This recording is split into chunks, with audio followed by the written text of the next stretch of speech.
The effect of the makif of the hiratator, of the lower level, it's called purity. The lower level, where oirein soif is the makif, but it's on the lower level after the tzimtzum.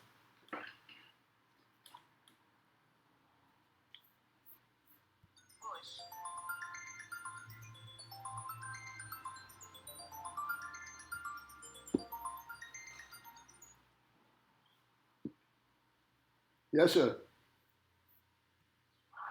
PALTIEL? Yes, sir. Are you in share yet? Yes. So Shlomo Yinison didn't connect with the call-in thing?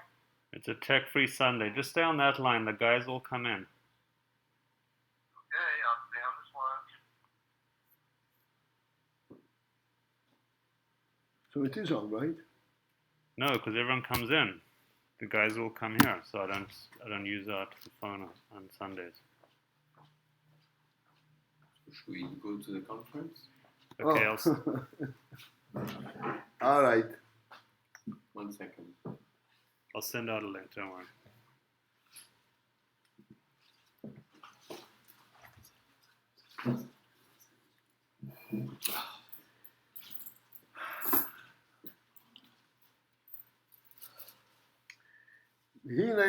Okay, the bottom section on page Kuf Nun Gimel. Behold, piyuras hamakim hiratator. The effect of the makif of the hiratator of the lower purity, which means the lower level of oirin soif, how does makif the work? And what is the lower level? The higher which refers to, which is bechinas machshava hagduma diyak. That bechina, which is identified, which is called machshava hagduma, the pristine thought of Adam Kadmon. And as we have already discussed, once that you apply the word thought, clearly there's full, the content is fully identified there, because that's what thought is. Thought is an active means of identifying things. Yes, this thought, although it has full of identification, it is still a makif, as already discussed. Because thought identifies things not by encounter, but by its own recognition. The effect of this thought, that can be identified and explained and described based on what's explained elsewhere. That this was the Pasuk says. That all upstanding creations, entities, bows down before you. What is a koima? Again, koima means that upstanding. Why is it upstanding? There is a whole structure, and this whole structure is upstanding, which means it has the quality of standing up upwards.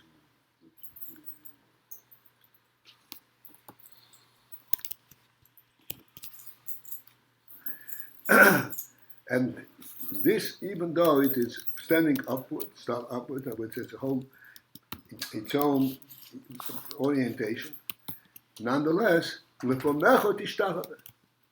it bows down before you. When it says it bows down for you, it's because it has a cognizance of that which is above. So it's explained. That being that this Bechina of Adam Kadmon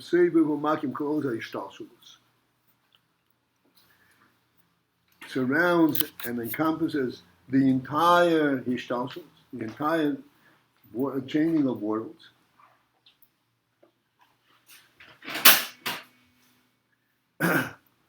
so that all worlds and all things that are contained in these worlds have a makif that encompasses them.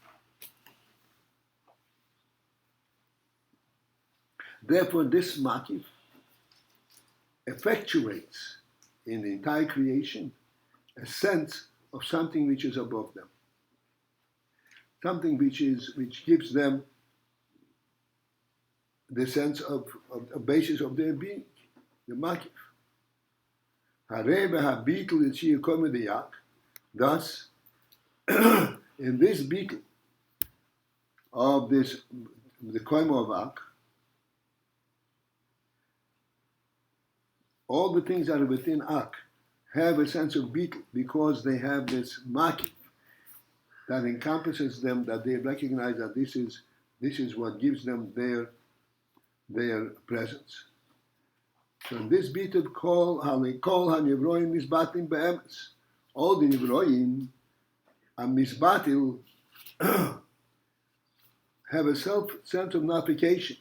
Be'emes, in truth. As we already explained, be'emes means in truth that this beetle permeates them completely. They actually sense their beetle to an Ein Sof. Legabe Ein Sof Baruch.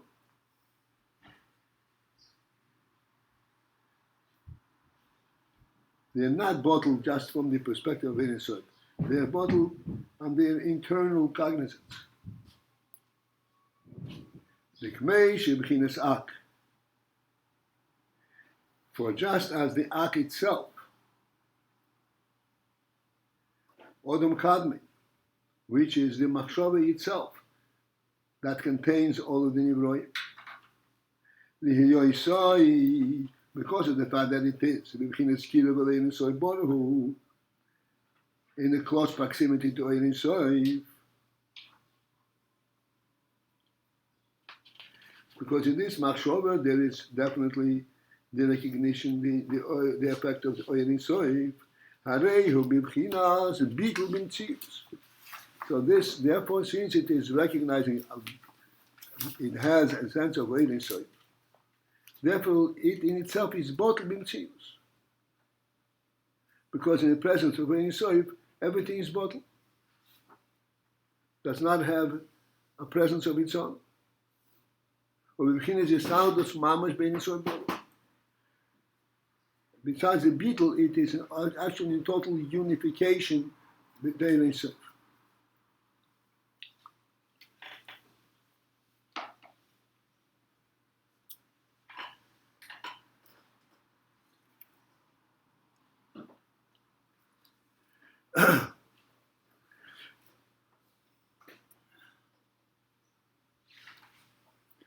So I'm going to try and put some words to this.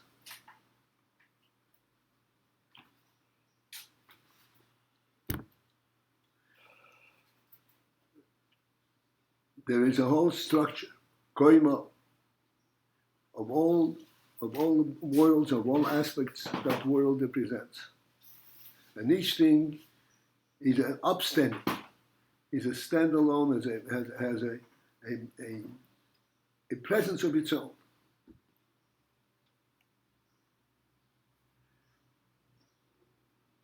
But what provides for this presence and for all the presences? It is the makif of ak, of Ein Sof. Because there is Ein Sof surrounding it, this is why they have a place, they have a so to speak, a right of being.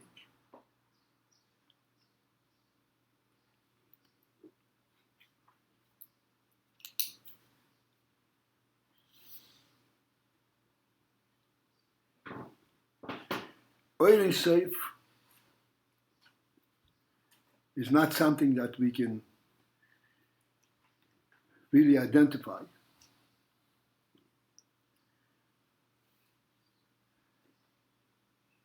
We may use our intellect to perceive the principle of Ein Sof.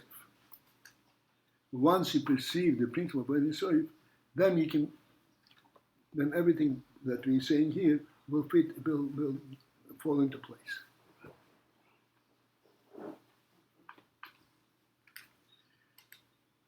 Number one, Ein Sof. Ein Sof, again, does not mean something that goes indefinite. But Ein Sof means something that is inherently without any limit. Now, what is inherently without any limit? Inherently, not because it is given so much leeway and so much room and so forth. Something that's inherently in its very defining elements is without any limit. Can we maybe put on the air conditioner? No? Can we have a little air? That's why the door was open. I don't know, but We don't control the AC. what? No? It's not under our control. Okay. Fine. This door was okay, but it's blowing straight into my ear. Okay. Be it as it may. So maybe, do we have control on the ventilator? What now? Never mind. Okay, let's not waste time on this. That's a pain, man. It's noisy. Yeah. Fan.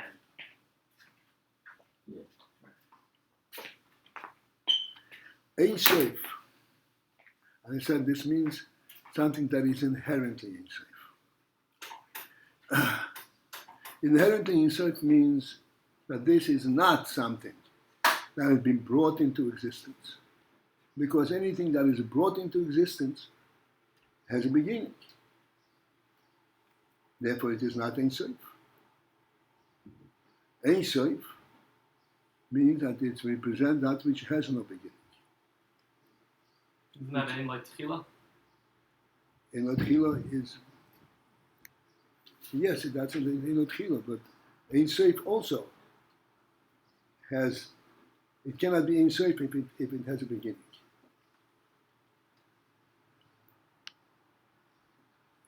So Ein Sof means inherently Ein Sof.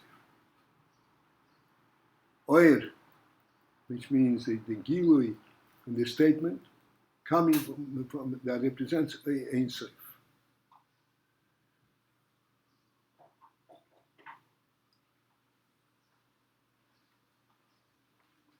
And therefore, in the presence of Ein Sof, everything is brought b'mtzius. Because it's a completely different quality of presence. Its presence is not due to any kind of identifiable source. It is representing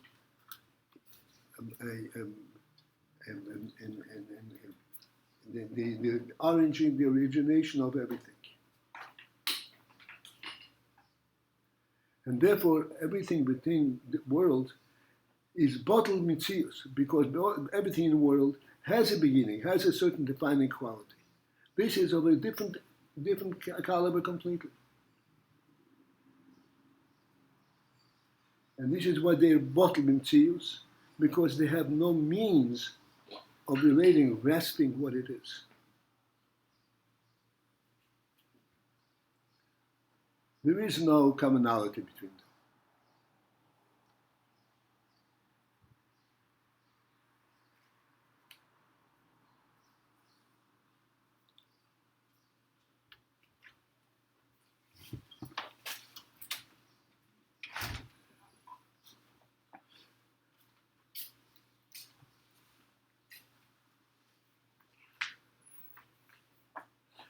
Okay. And this in, and it's in the second line of it, in the middle second,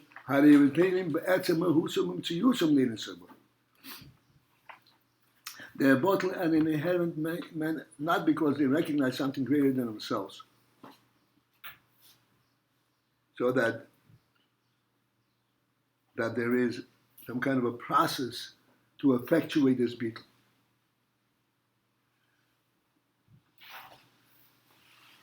Their beetle is an inherent level because they're completely out of proximity to this inner waiting self.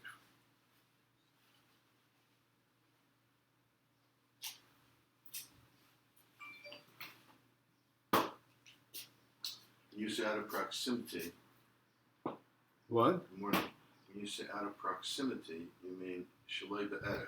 Right. But as a matter of fact, the whole thing from the mashal of the king is lifanecha. They have to be in the presence in order to be buffer messias, no?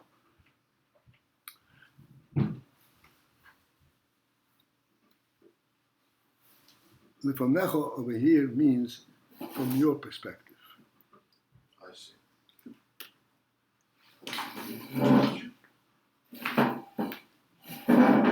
But they're bubble of the messias from his perspective, but they are the ones that are experiencing the effect of this. Let's finish one more line. The bottle of etzem mahusha mitzusha and so on. Again, because in Seif Baruch is an entirely different character completely. There is no similarity whatsoever. Therefore, they are bottled, the mahus itself, the definition of their presence, of their existence, is a non-entity.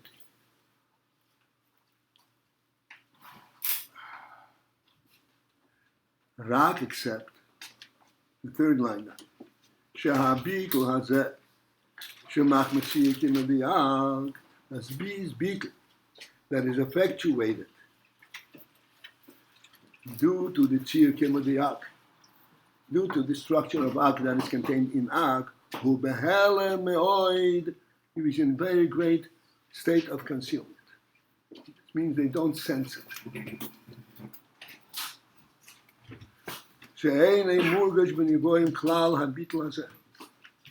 This beetle is not sensed in Nivroim at all. Because should it be sensed in Nivroim, then the Nivro would soon have a sense of himself.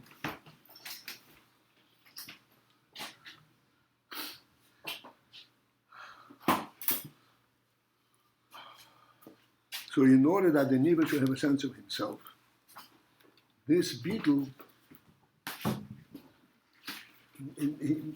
I'll come back to, he doesn't sense the beetle. He doesn't sense this alien stuff.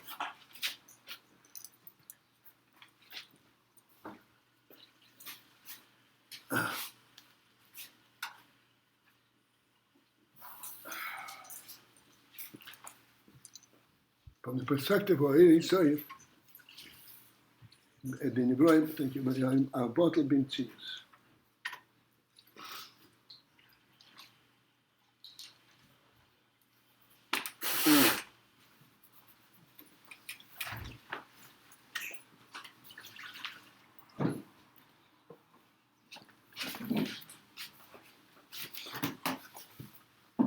But from their perspective, they don't know this. What? From their side, they don't know this. They're not aware of this. That's right. They're bubble messias, but they're not aware of it. Right.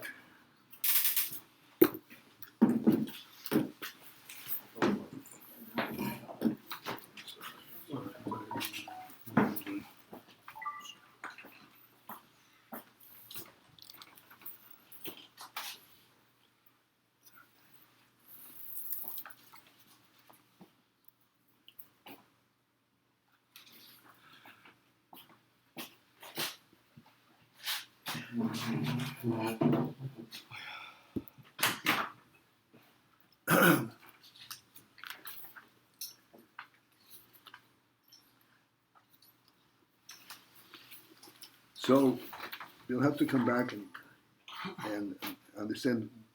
If they don't know literally, so what's the effect, what's the significance of the beetle? We'll come back. This is beetle behelem meoid.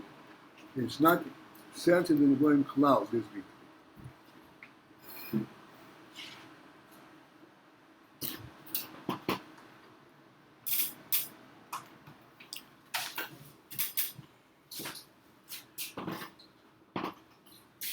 So the motion that we will present for this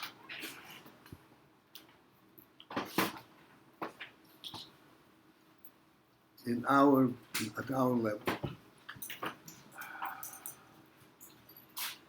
We say all the time,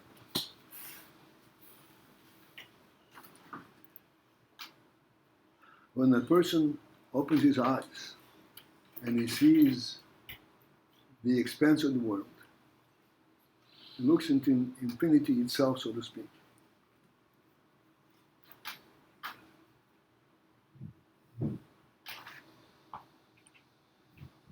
This does not change the way he relates to his things in the world.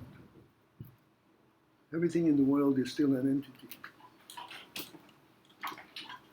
And as he's walking, he has to be careful not to stumble on a rock, even though there's a big sky on top.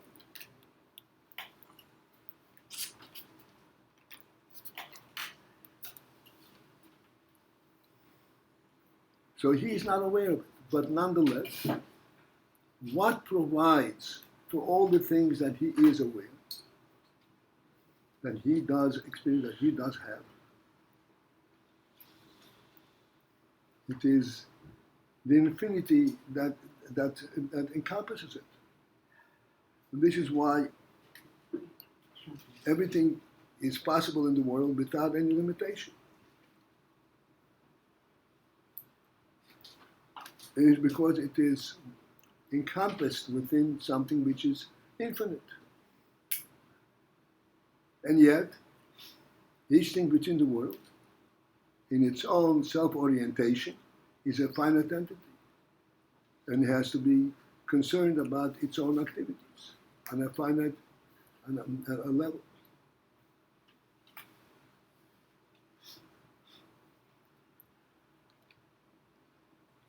Like we said many times, I hope that things that we have spent in the past is not lost, so they can continue. Said many times that as a person is walking on earth,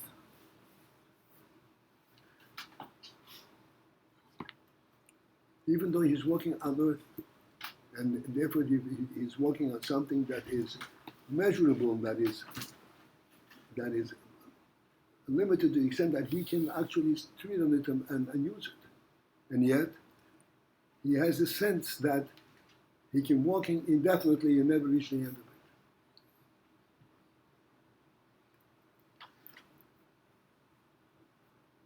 Not only that he can walk indefinitely and not reach the end of it, but he doesn't even perceive that there is an end to it.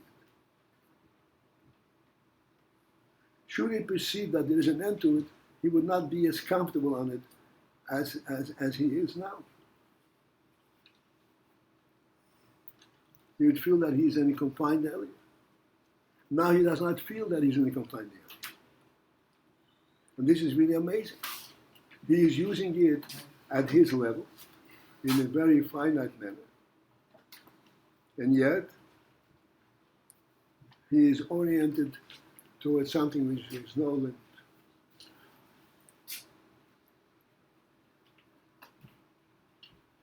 And here we have a perfect demonstration of a correlationship of the infinite and the finite. Where the finite remains finite. It does not perceive itself as an infinite. As what? Infinite. As infinite.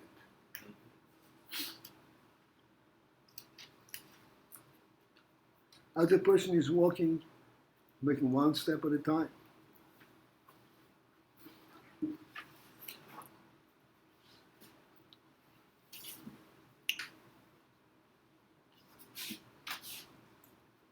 Yet,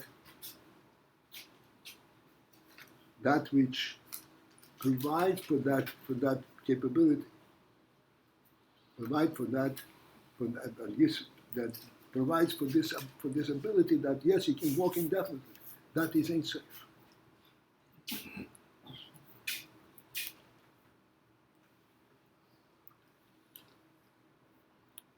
But it's not murgesh in the Hebrew.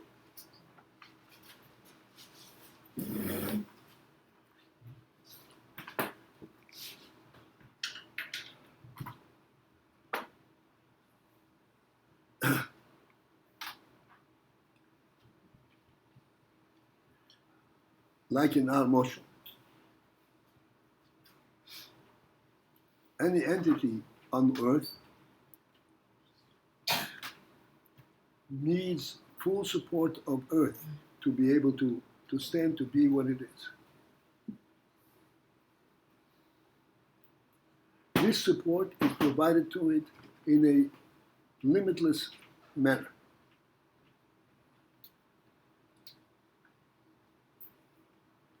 And yet, it itself is functioning within a limited perception.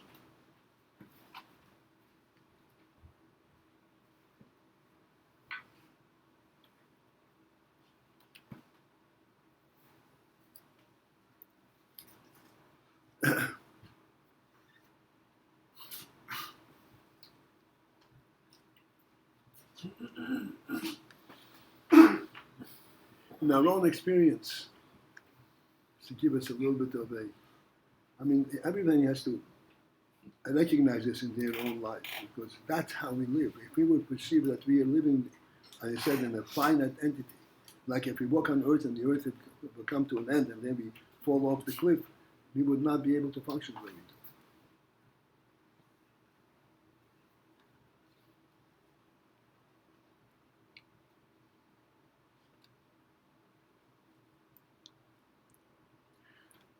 We have $1, or $100, or $1,000.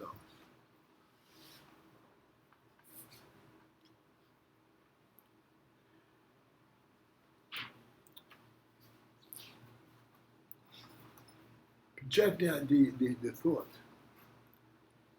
that these $1,000 that I have, this is all there is in the world. It's all there is. And I want to buy a cup of coffee for $1. Impossible. I'm draining my final resource.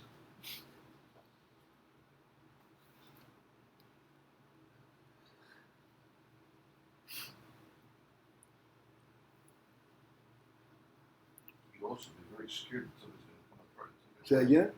You'd also be very frightened that someone else is going to come and try and take it away, because if that's all there is in the whole world, Well, so other people well also. that's a different story. That's a different story. Just as you don't want to take somebody else's stuff, and somebody else doesn't want to take yours. The point is that you yourself are completely hamstrung.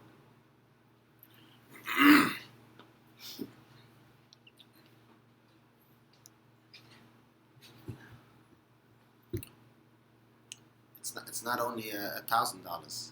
I know a person who has hundreds of millions and has that perspective. And you had the He's- same he's- thing. Exactly, that's what I said. I had for $1, 100, and 1,000. There's a difference. Could you give me his name, please? It's not going to help you. Yeah. You never know. You bring him to the sheet, maybe. So this Ein Sof element, is behalem in the nivra.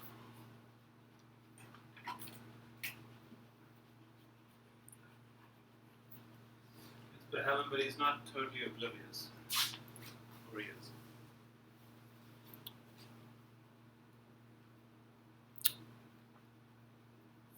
He does sense it. What? He does have a sense of the infinity. But it's Behelm. He has a sense of infinity, and infinity is providing him with his finite resource, finite needs. He does not sense that he is getting it from the infinity directly. So if he feels differently on the earth because it doesn't have an end, he feels differently, but he doesn't know why. Right. That's right. We both didn't get it, the answer. Which answer? That he has a sense that He's getting a finite thing. You not don't a feel sense when of you're infinity. walking the power of infinity.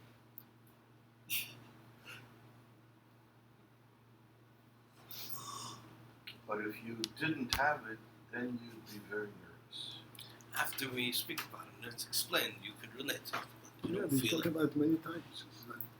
This is time number 1775. And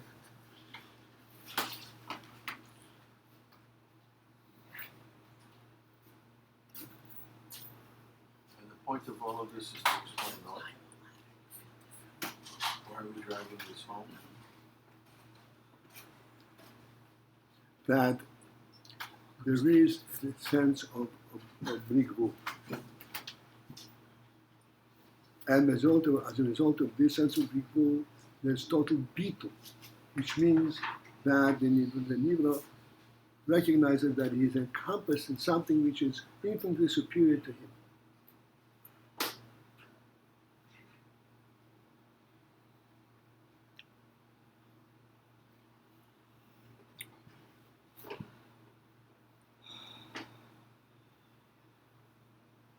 Whereas at the same time, he remains in his confined, limited presence.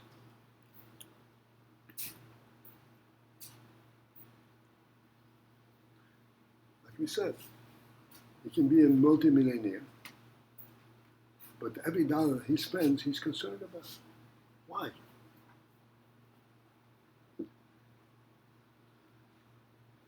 Someone once made a cheshbon.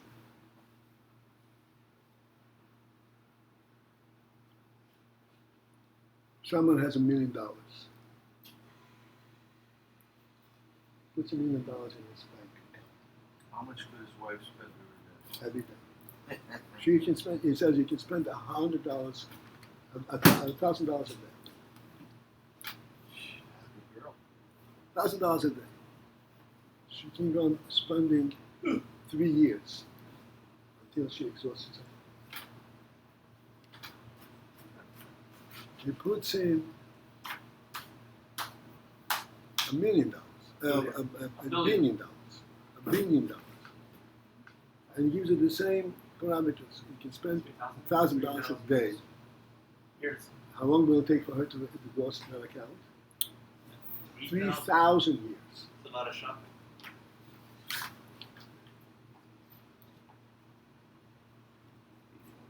The point being,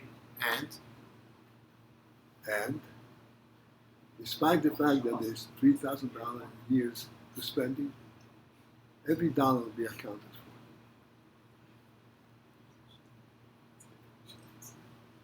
Because she still functions within the finite parameters.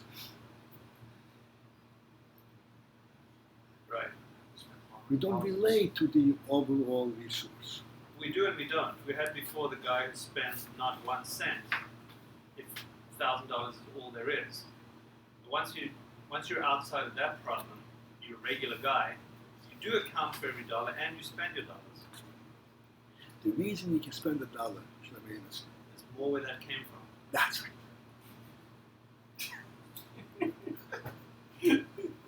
So again, what was the point?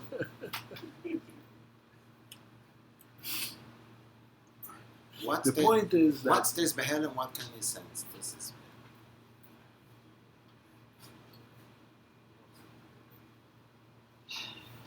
I'll tell you what it is. And let's see if we can put our heads together.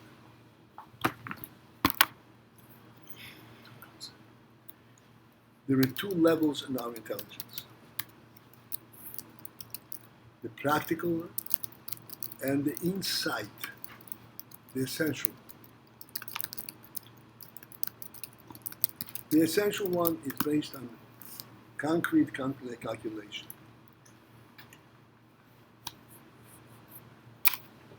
But then there is the essential one. I'll give you a very simple way of it. When you breathe, we breathe to our nostrils. We breathe to our nostrils and we inhale the air that is immediately next to our nostrils. This is the air we inhale.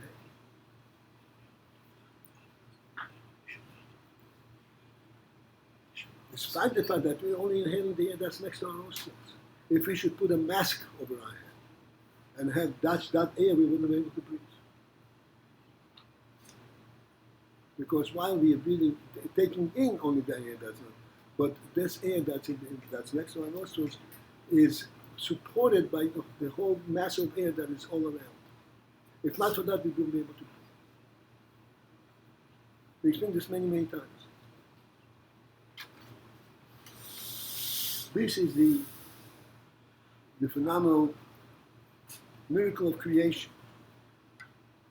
That everything is created in a finite and in own presence. But there is the oiling soif to which buttresses, which makes everything real.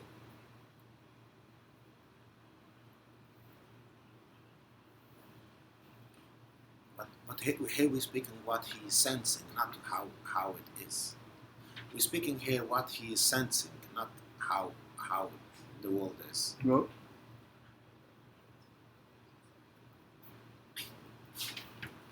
He's sensing that he's taking air from the immediate next to his nostrils.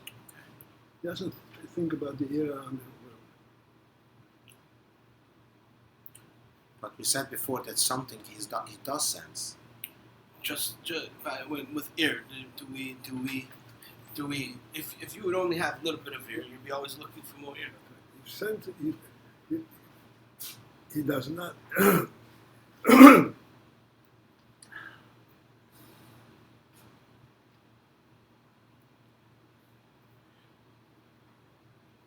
The truth is, he does not even sense that he is dependent on the air that he's taking in. I explained one time, many times, that the way we breathe is not that we are drawing the air in. The air pushes itself. We're not even aware that there is any problem with air. The air pushes itself into our nostrils on its own. And we do not count our breaths. We don't count our breaths because we're not performing, not creating them.